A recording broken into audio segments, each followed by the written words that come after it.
Good evening, everyone, and thank you for being here today. It's my pleasure to introduce Secretary of Defense Lloyd Austin III and Chairman of the Joint Chiefs of Staff, General Mark Milley.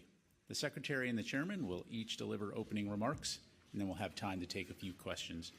I will moderate those questions and call on journalists and would ask that we limit follow-ups due to our tight schedule. Thank you for your assistance with that. Thank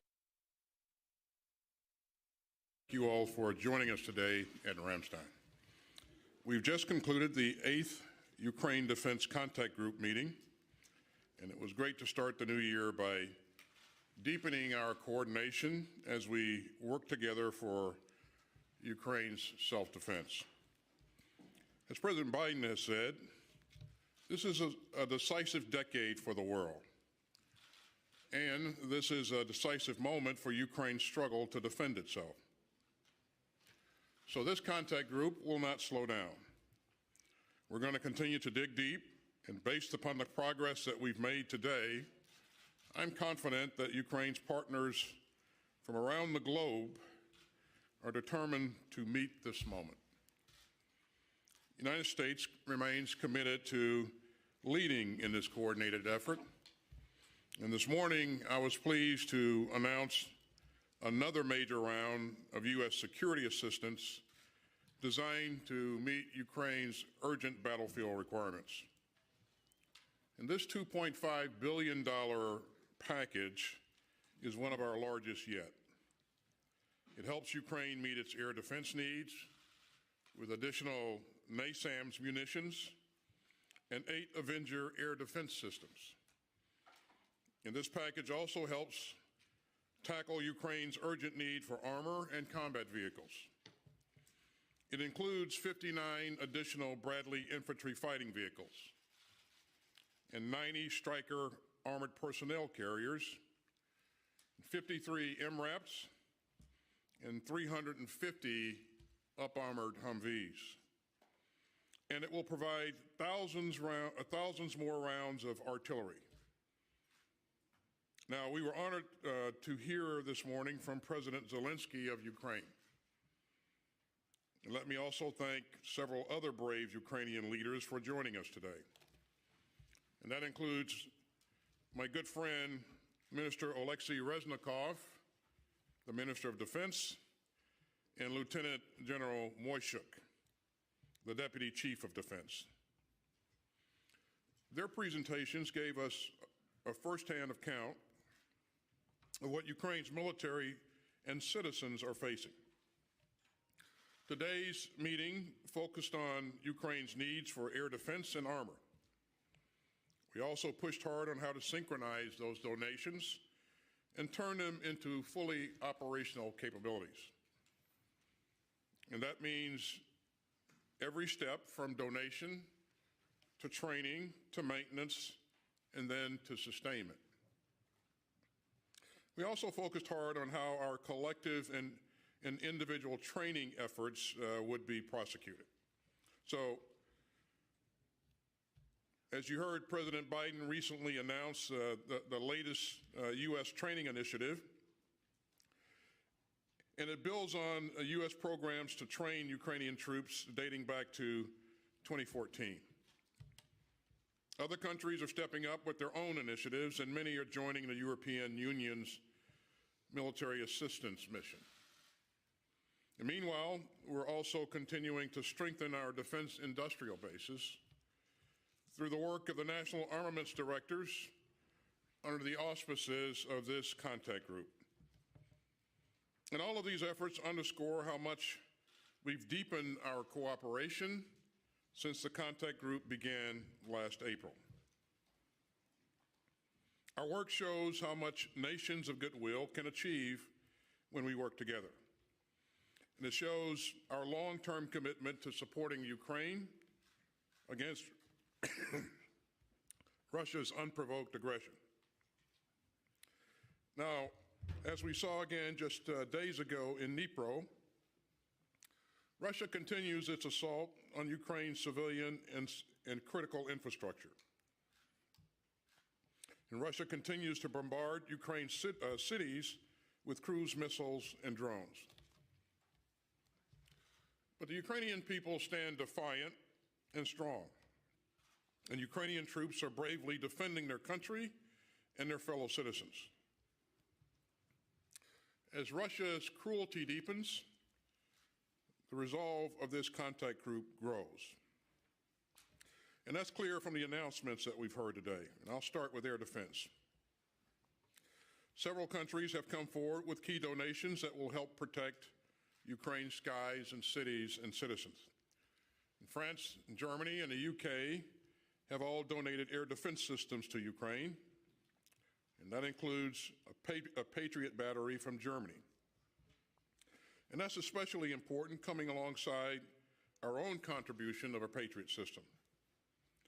And the Netherlands is also donating Patriot missiles and launchers and training. And meanwhile, Canada has procured a NASAM system and associated munitions for Ukraine. And so these air defense systems will help save countless innocent lives. We're also pushing hard to meet Ukraine's requirements for tanks and other armored vehicles. The UK has announced a significant donation of Challenger 2 tanks for Ukraine.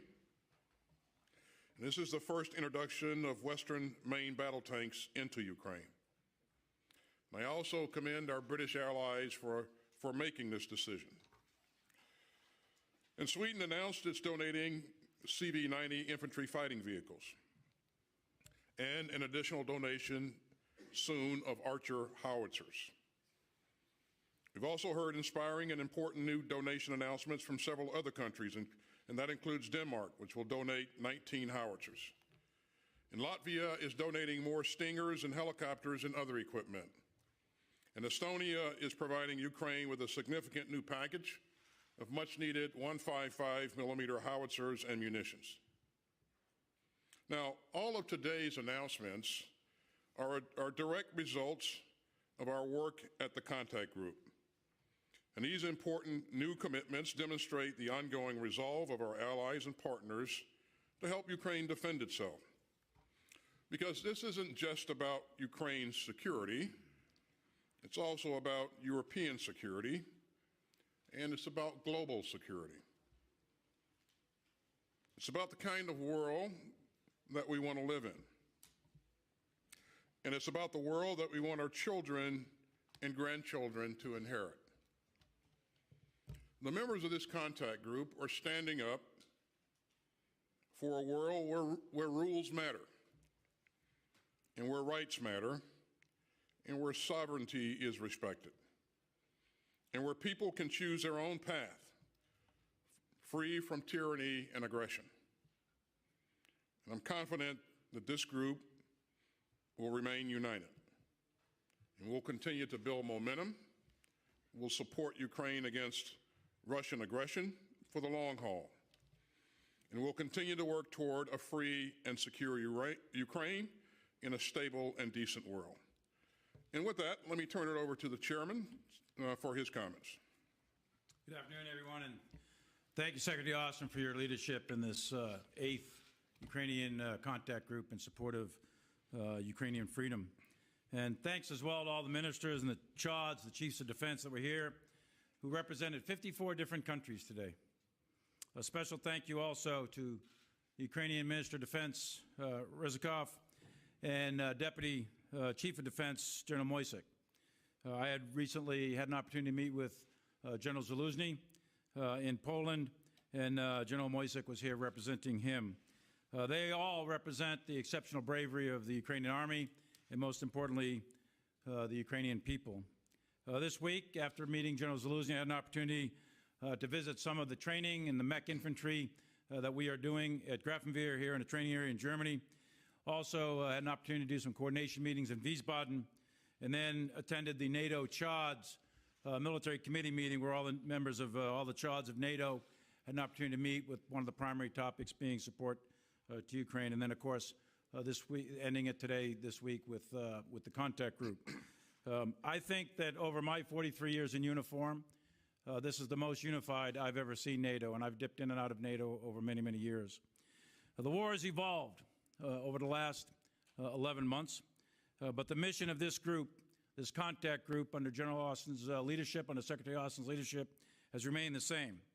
We are effectively committed to support Ukraine with capabilities to defend itself against the illegal and unprovoked Russian aggression.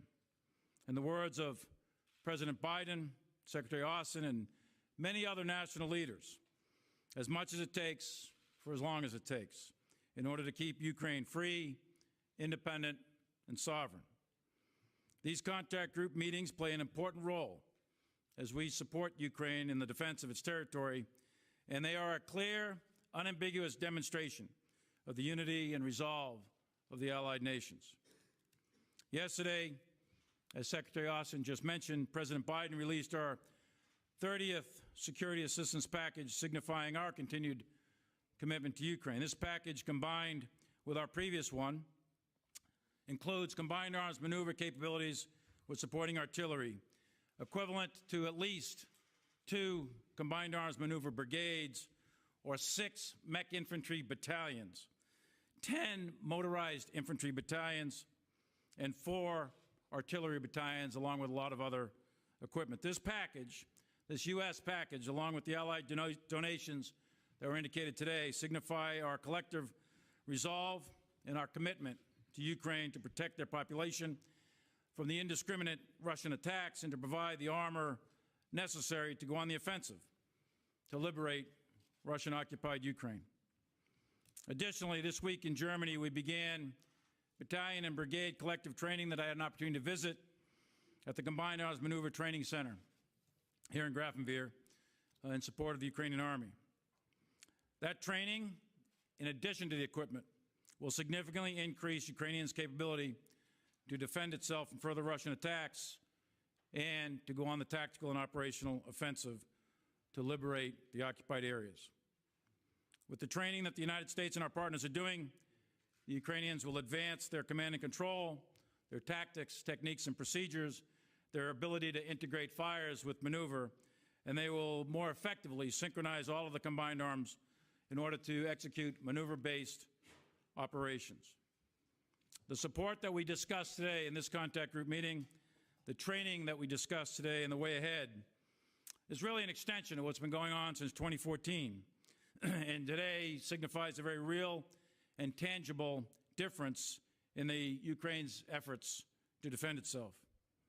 International aggression, where large countries use military force to attack small countries and change recognized borders, cannot be allowed to stand. Eventually, President Putin, Russia, will realize the full extent of their strategic miscalculation. But until Putin ends this war, his war of choice, the nations of this contact group will continue to support the defense of Ukraine in order to uphold the rules-based international order. Thank you, and I welcome your questions. Thank you, Mr. Secretary Chairman. Our first question will go to Ute Spannenberger from ARD. Hello, Mr. Secretary of Defense. My question is, many of us thought that today we will have a breakthrough in the discussion about heavy battle tanks. You didn't mention that at all. We didn't talk about Leopard 2 or Abrams tanks. So did you talk about that today? I think you heard, you may have heard the German Minister of Defense say earlier that they've not made a decision on the provision of Leopard tanks. What we're really focused on is making sure that Ukraine has the capability that it needs to be successful right now. So we have a window of opportunity here, between now and the spring when whenever they commence their operation, their counteroffensive. And that's not a long time. And we have to pull together the right capabilities. And you heard the chairman walk through some of the substantial combat power that we and some of our allies have offered to provide. There are tanks in those offerings. Poland, for example, continues to offer tanks and will provide tanks, and other countries will offer some tank capability as well.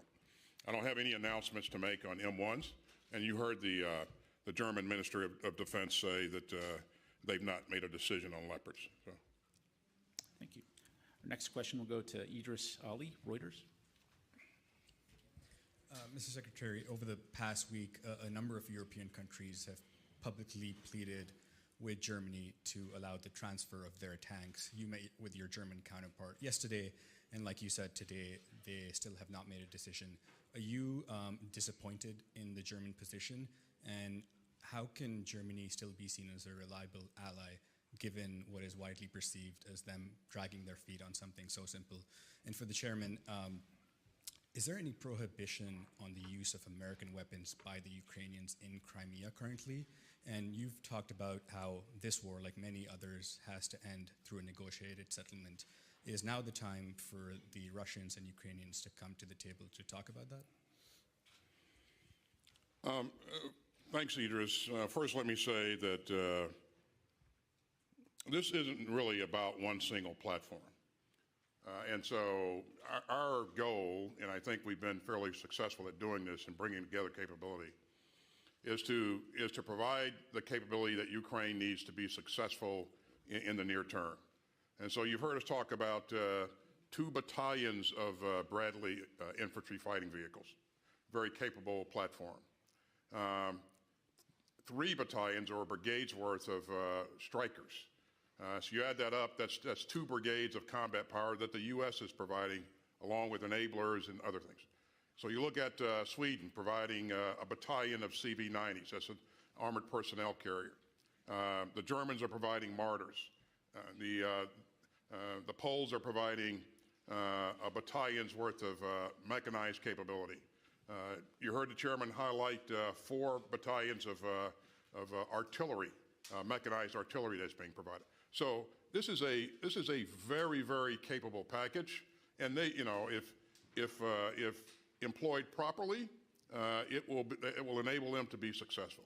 Now we're going to ensure that we're doing everything necessary to ensure that they have the ability to employ it properly. You heard us talk about training, additional training that we're going to do. This is something that we haven't been able to do in the past.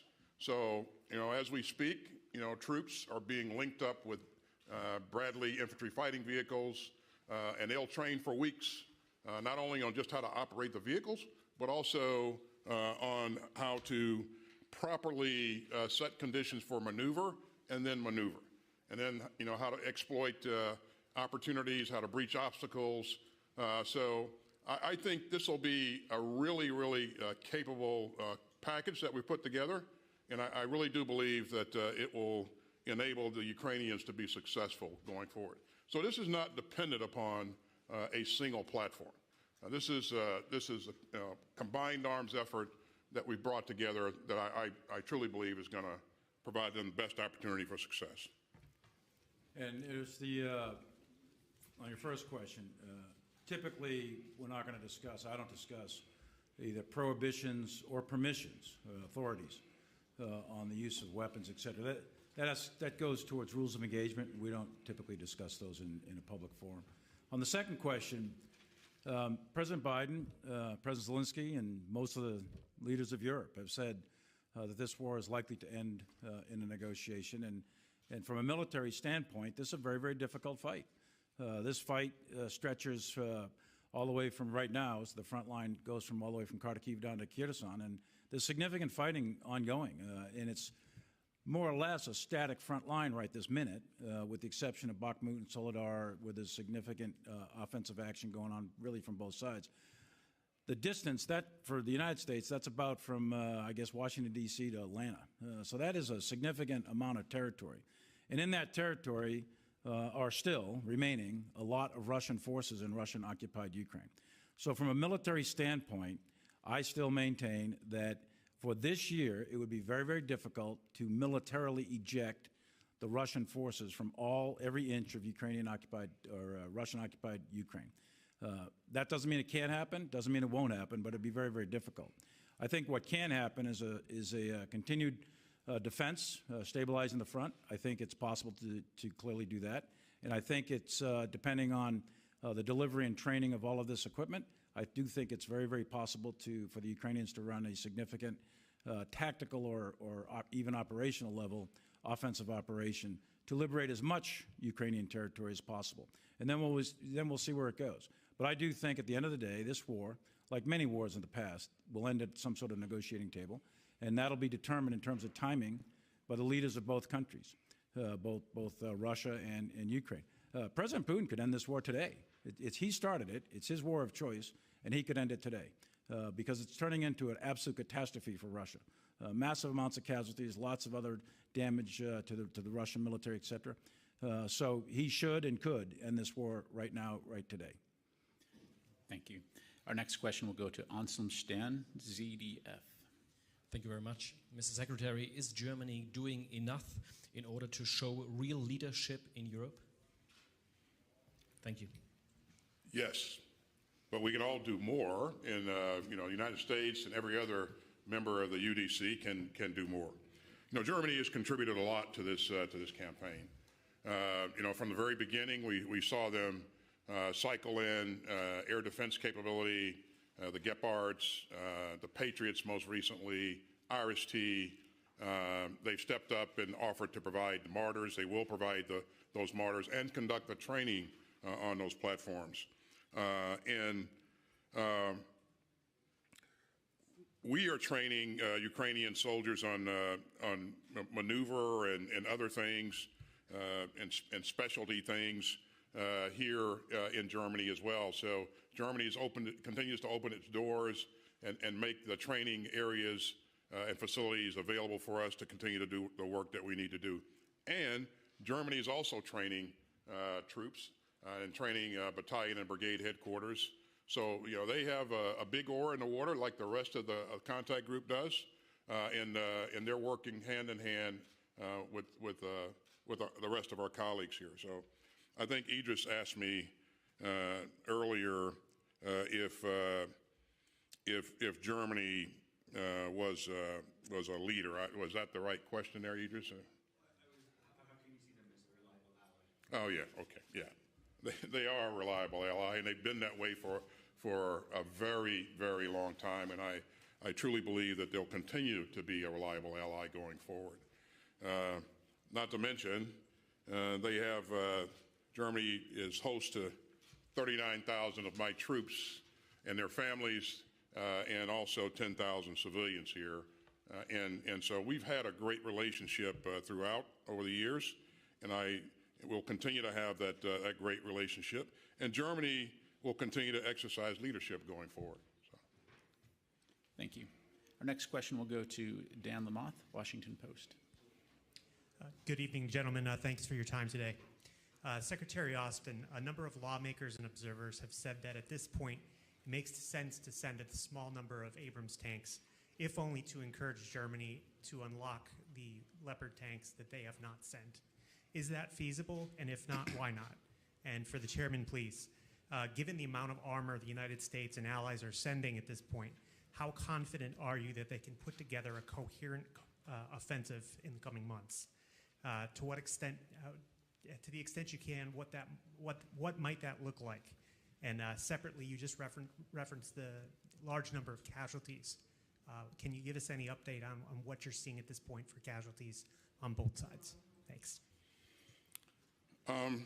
I think you heard the German Minister of Defense say earlier today that there's no linkage between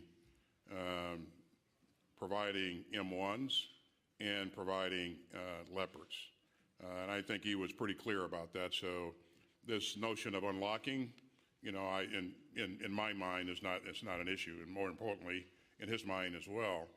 And in terms of providing capability, what we in the department always look at is, providing credible combat capability. We don't do things or employ capabilities as a notion, for anything other than providing credible combat capability. And that's where our focus will be in the future, whatever we do, whatever we employ. So Dan, on the, in order to execute a successful offensive operation at the tactical or operational level, which is really what we're talking about here, for the Ukrainians, you've got to not only man the unit, which the Ukrainians have the personnel, but they have to be trained. And so they got to be married up with the equipment, and then they got to be trained. And if you look at the weather and terrain, et cetera, you can see that you have a relatively short window of time to accomplish both those key tasks. So that's very, very challenging to do that. For all these different nations that were here today, to assemble all of the equipment, get it all synchronized, get the Ukrainian troops trained, et cetera, that'll be a very, very heavy lift. Confident, yes, I think it can be done, but I think that it'll be a challenge. There's no question about it. So we'll see. I don't want to predict one way or the other, but the Ukrainian forces so far have executed at least 2 and perhaps even more than that, very successful offensive operations. One up around Kharkiv, crossing the Oshkil River and over into the Russian lines to the east of Kharkiv. And then they've run a very successful operation down in Kherson. So it remains to be seen, but the equipment's got to get married up with the people got to get trained on the equipment, and all of that's going to have to get shipped into Ukraine, et cetera, all put together inside of a coherent plan. Obviously, General Zaluzzi and I and others have discussed what his visions are, not in executable level detail yet, but he's working on that, and we'll see which way it goes. In terms of casualties, you know, the numbers of casualties in war are always suspect. But I would tell you that the Russian casualties, last time I reported out on it publicly, I said it was well over 100,000. I would say it's significantly well over 100,000 now. So the Russians have suffered a tremendous amount of casualties in their military. And that includes their regular military and also their mercenaries in the Wagner Group and other type forces that are fighting with the Russians. They have really suffered a lot. Now you saw that the Russians did a call-up of, called up in their mobilization 300,000. I think they were able to get maybe 200, 250,000, something in that range. So they're replacing their losses in terms of manpower, but they have suffered a huge amount. Ukraine has also suffered tremendously. You know that there's a significant amount of innocent civilians that have been killed as a result of the Russian actions. The Russians are hitting civilian infrastructure. There's a significant amount of economic damage, significant amount of damage to the energy infrastructure, and the Ukrainian military has suffered a significant amount of casualties themselves. So this is a very, very bloody war, and there's significant casualties on both sides. And this is why I say that I think that sooner or later, this is going to have to get to a negotiating table at some point in order to bring this to a conclusion. And that will have to happen when the end state, which is a free, sovereign, independent Ukraine with its territory intact, is met. When that day comes, then people will sit down and negotiate an end to this. But there's been a huge amount of suffering on both sides. Ladies and gentlemen, that is all the time we have available today. Mr. Secretary, General Milley, thank you both gentlemen. This concludes our press briefing. Thank you.